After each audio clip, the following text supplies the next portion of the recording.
My name is Maria Dalton, and I am about to turn 27 this year.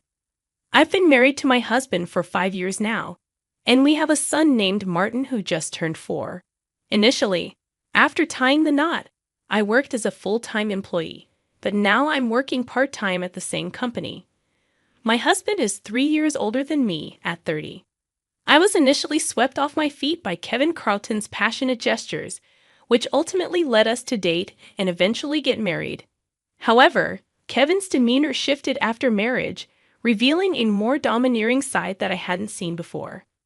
Kevin's sister, Jane Dalton, who is 20 years old, seems to hold a special place in his heart, perhaps due to their significant age gap. Before our marriage, I didn't pay much attention to their dynamic, assuming they got along well. However, after tying the knot, I started noticing changes in Jane's behavior. Jane frequently drops by our house unannounced, expecting to be catered to regardless of the time. She never brings any gifts or shows any appreciation during her visits. Instead, she acts as though I'm invisible, addressing only Kevin with a casual "brother, I'm here again." Despite my discomfort, Kevin always accommodates Jane's demands, even if it means inconveniencing me. For instance, during dinner, Kevin invites Jane to eat, leaving me to scramble and make do with what's available, regardless of my prior preparations. When I express my concerns to Kevin, he brushes them off, insisting that I should accommodate his sister. Kevin's preferential treatment towards Jane is evident, and it often leaves me feeling marginalized and disheartened. Despite Jane's verbal apologies, her actions suggest she revels in Kevin's attention at my expense. Left to fend for myself during meal times, I'd often resort to leftovers, resigned to the fact that I'm on the lower rung of Kevin's priorities. This pattern repeats when Jane requests a private conversation with Kevin, prompting me and Martin to relocate, once again highlighting my secondary status in our household. As Martin and I finish our meal and head to the kitchen for cleanup, I can't help but feel the weight of Kevin's favoritism and Jane's entitlement, casting a shadow over our family dynamic. I find Kevin and Jay chatting happily on the sofa, ignoring the dishes left untouched on the dining table. Their negligence toward cleaning up suggests they see me not as a wife or sister-in-law, but more like a maid. They don't acknowledge Martin either, treating him as if a maid brought her child to work. While I'm cleaning up in the kitchen, about to take a bath with Martin, Kevin loudly calls me, despite the late hour nearing 8 p.m. He demands that I buy a cake for Jay immediately, specifying where to get it, despite the inconvenience it poses to Martin's bedtime. Jane adds to the pressure, insisting she wants it now, and Kevin rushes me, displaying his frustration at my hesitation. Knowing I'll inevitably have to go, I reluctantly agree to buy the cake, aware that a shop near the station closes at 9 p.m. As I prepare to leave, I overhear Kevin and Jane's conversation, criticizing me loudly, questioning why Kevin married me. Reluctant to leave Martin behind, I bring him along. While getting him ready, I hear Kevin's threatening tone from the living room, causing Martin to sense the tension, even if he doesn't understand the words. Suppressing my emotions, I ask Martin what kind of cake he wants, and he brightens up, expressing his preference for a fruit-loaded one. Our trip to the cake shop becomes a momentary escape from the conflict, as Martin excitedly discusses cake flavors. We reach the shop just before closing time, luckily finding the cake Jane wanted. I buy 2 cakes, including the fruit-loaded one for Martin. Returning home, I serve the cakes to Jane and Kevin, then prepare Martin's cake. However, before he can enjoy it, Jane demands it for herself, and Kevin, disregarding Martin's protests, sides with Jane, claiming his right to choose. Unable to contain my frustration, I express my dissatisfaction, prompting Kevin to threaten divorce. Martin, visibly distressed, holds my hand tightly, and after some consideration, he speaks up, expressing his love for strawberry cake, a preference he mentions while eating the cake Jane initially wanted. I feel like I've been subjecting Martin to too much. 3 adults, including myself, shouldn't be burdening a 4-year-old child like this. The moment I saw Jane reaching for Martin's cake, after hearing him express how delicious it was. I knew I had to intervene. "Martin, let's go over there," I said, leading him to another room so he could enjoy his cake in peace. Kevin, likely noticing Jane's attempt to take the cake, apologized to her for seeming stingy. As much as I wanted to retort, I held back, not wanting to expose Martin to talk of divorce. Watching him innocently eat his cake, with a smile on his face, was heartwarming and offered a moment of solace amidst the tension. After finishing the cake, ignoring both Kevin and Jane, we decided to have a late bath and sleep in Martin's bed. The next morning, I woke up to find Jane had already left. As I prepared to wake up Kevin and Martin for breakfast, I heard Martin crying and rushed to him. To my shock, I found his piggy bank, a gift from my father, broken, and all his saved money gone.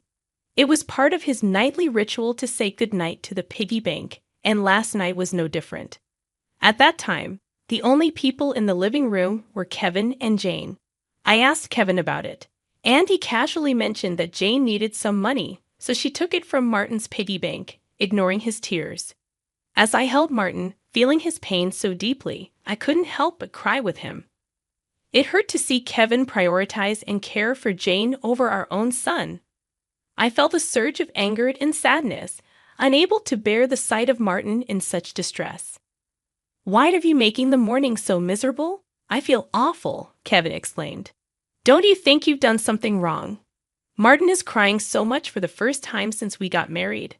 I expressed my anger towards him. Kevin looked at me intensely, then went to the bedroom without a word. He returned with something in his hand, divorce papers. "If you're not happy with me, then let's divorce," he said, thrusting the papers at me before leaving the house with a loud bang. Martin, who had never cried over issues with Kevin and Jane before, must have reached his limit.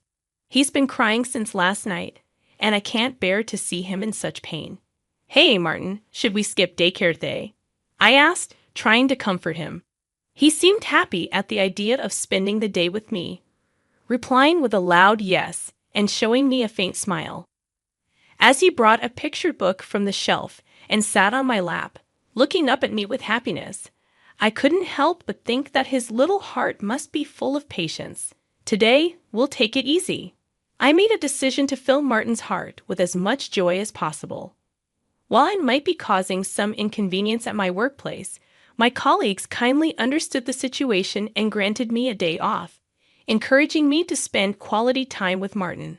In the morning, we went to the park where we played hide and seek, laughed in the sandbox, and gleefully slid down the slides.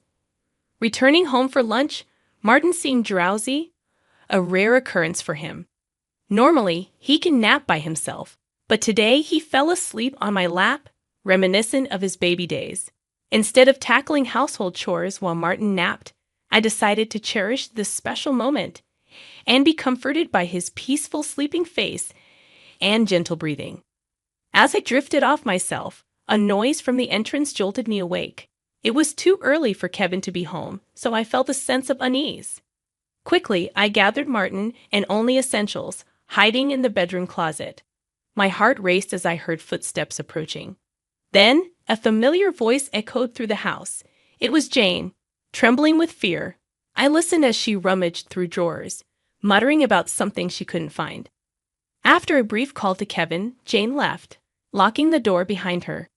Emerging from the closet, I put Martin back to bed, pondering what had just transpired.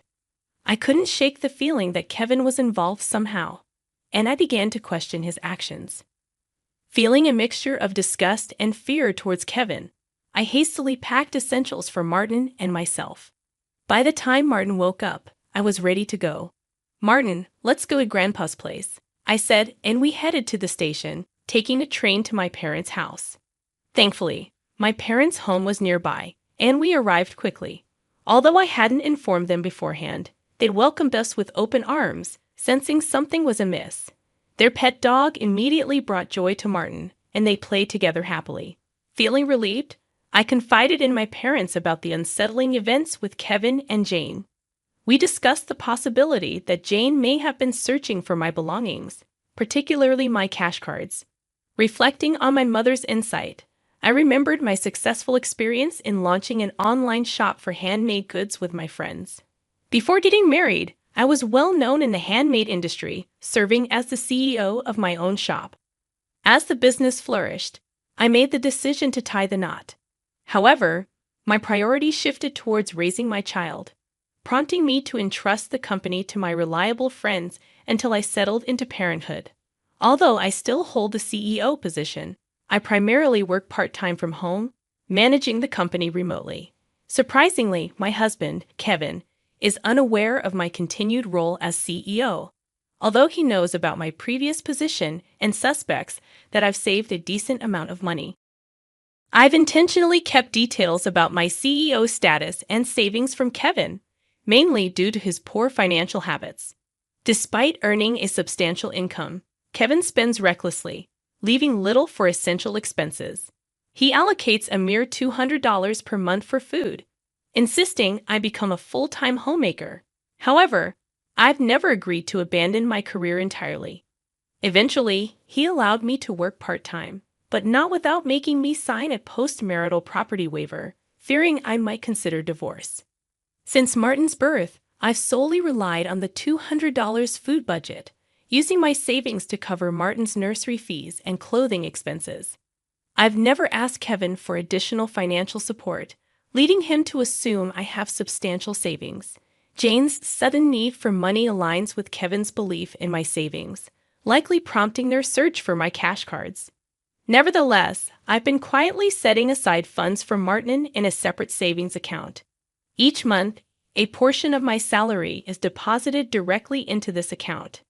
Despite their efforts, they won't find my cash cards, as I always carry them with me, concerned about Jane's frequent visits and Kevin's allowance of them. I've decided to keep my valuables at my parents' house, storing them securely in their safe. Martin's distress over his broken piggy bank further raises suspicions. My father, visibly angered by Martin's plight, insists on contacting Kevin. However, my mother advises caution, suggesting we uncover their intentions before they fabricate excuses, potentially complicating matters further. Deciding to record their conversation, my parents, a lawyer friend, and I agree to discuss the situation calmly before taking any further action. Upon arriving home, I began preparing dinner as usual when Kevin returned. Quickly, I started recording on my phone, discreetly keeping the screen facing down to avoid detection. To my surprise, Kevin immediately asked about my cash cards upon entering. When I inquired about his sudden interest, his responses were evasive, hinting at deceit. Remaining silent seemed to frustrate Kevin, and he grew somber, demanding all my part-time earnings for his sister. Firmly, I explained that the money was for Martin's savings, not to be diverted elsewhere. Angered by my refusal, Kevin shoved divorce papers from his bag towards me, accusing me of draining his finances and devaluing our son, Martin. His words struck a nerve, prompting me to cease dinner preparations, gather the divorce papers, and take Martin's hand, heading for the door. Kevin's threat of divorce echoed behind me, but I declared I wouldn't return to a home where strangers came and went freely. Reflecting on my words later, I questioned if I had been too harsh, especially considering Jane's relationship with Kevin. Ignoring Kevin's flurry of messages and calls, I turned off my phone and sought refuge at my parents' house. Upon arrival, I shared the recording and divorce papers with my parents. Their response was clear. I should do what was best for Martin, even if it meant divorcing Kevin. However, they acknowledged the potential emotional toll it could take on Martin. As I grappled with this decision, Martin expressed hunger, and my mother swiftly prepared his favorite meal, hamburgers. Tears welled in my eyes as Martin, with a heart full of kindness, shared his happiness with us. Overwhelmed by his gesture, I couldn't contain my emotions, and my father reassured Martin that my tears were of joy. Martin's innocent remark about Jane's absence brought forth more tears, and I embraced him tightly. Witnessing this exchange, my father's eyes mirrored my emotional turmoil, highlighting the weight of the situation on our family. I turned to Martin and remarked, "Isn't it wonderful to be with family?" His surprise was evident as he questioned whether Dad had only considered Jane as family. My father gently affirmed that, indeed, it was just us: Mom, Grandpa, Grandma, and Martin. Then he asked Martin if he wanted to stay with us as part of our family. With a laugh, Martin replied, "Of course. We're family," bringing smiles to everyone's faces. As we enjoyed our meal, filled with laughter and lively conversation, I couldn't help but wonder when was the last time we had such a natural, joyous gathering. Despite my contemplation of divorce, the happiness of the moment convinced me to go through with it and inform Martin. Although discussing divorce weighed heavily on my heart, Martin seemed to understand, expressing his happiness at living as a family. He eagerly embraced our pet dog, referring to him as his younger brother, despite the dog being older. Preparing for the divorce, I swiftly contacted a lawyer, arranging to meet the next day. That night, Martin slept peacefully with my father and the dog, their faint laughter offering comfort. As I laid in bed with my mother, memories of my childhood flooded my mind, lulling me to sleep. The next day, I was inundated with over 200 calls and messages from Kevin, showcasing his emotional turmoil. Exhausted by his instability, I turned off my phone once more. Meeting with the lawyer, we formalized the divorce proceedings. The lawyer explained that Kevin had become entangled in Jane's substantial debts, using my savings as a solution. Despite Kevin's attempts to reconcile, the divorce had been finalized. Later, I received a call from Kevin, his tone markedly different, devoid of aggression. He confessed to spoiling Jane and feeling jealous of Martin. Despite his plea for reconciliation, I remained resolute in my decision. Returning to my parents' house, I decided to stay until Martin grew up. Meanwhile, I resumed my role as company president, explaining the situation to my colleagues. Subsequently, Kevin and Jane were disowned by their parents due to their debt and the divorce, now living in a cramped apartment, constantly blaming each other. However, despite their turmoil, I found solace and happiness in being with my family.